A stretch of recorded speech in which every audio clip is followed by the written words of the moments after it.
আলহামদুলিল্লাহ চায়নাতে গুয়াংজুতে জুমার নামাজ আদায় করে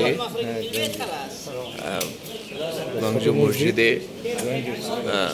হ্যাঁ কি মসজিদ চায়না গুয়াংজুর এটা ছোট মসজিদ।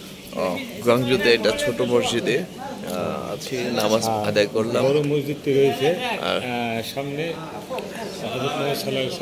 আরেকটি মসজিদ আছে, হযরত মুহাম্মদ সাল্লাল্লাহু আলাইহি সাল্লামের একজন ঘনিষ্ঠ সাহাবা আছে, নাম হচ্ছে সাদ্দিন ওয়াক্কাস। তার খুবই তার দরবারেও যাওয়ার জানি না মালিক সৌভাগ্য রাখি কিনা।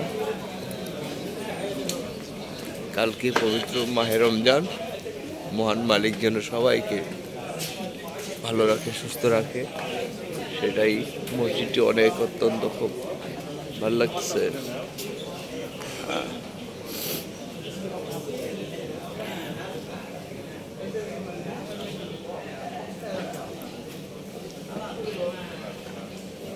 আজকে আমাদের চলে যাব রাত ভোর 4টা বাজে ফ্লাইট। সবাই দোয়া করবেন সবার পরিবারের জন্য, আল্লাহ যেন সবাইকে ভালো রাখে, সুস্থ রাখে। খুব সুন্দর ভাগ্যে রেখেছেন।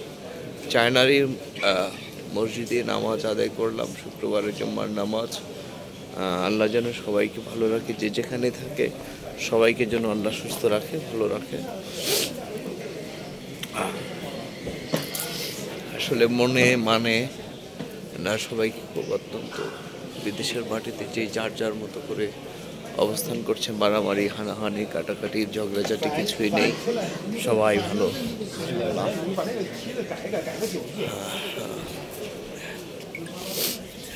চায়না গুয়াংজুর মসজিদে, ছোট মসজিদে আমার মাহমুদ ভাই আছে, আমাদের সফর সঙ্গী। আমরা দীর্ঘদিন ধরে ইনশাল্লাহ আল্লাহ যেন আমাদের সবাইকে ভালো রাখে, সুস্থ রাখে। হ্যাঁ, ওই সাইডে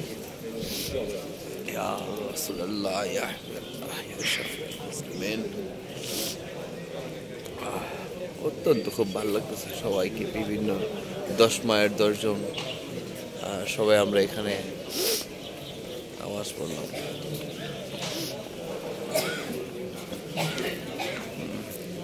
আসসালামু আলাইকুম। ভাইয়ের বাড়ি কোথায়? ঢাকা। কোথায়? কাঁঠাল বাগান, মিরপুরে। হ্যাঁ, এই তো ভাইয়ের সাথে পরিচয় হলো কাঁঠাল বাগানে, মিরপুরে 1 নম্বর শাহ আলী মাজারের পাশে আমাদের অফিস, বাংলাদেশ জাতীয় বাউল সমিতি ফাউন্ডেশন।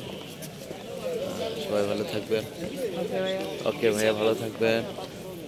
খুব ভালো লাগতেছে, মনটাও খুব শান্তি লাগতেছে। বের হচ্ছি, নামাজের সময় শেষ। সবাই ভালো থাকবেন।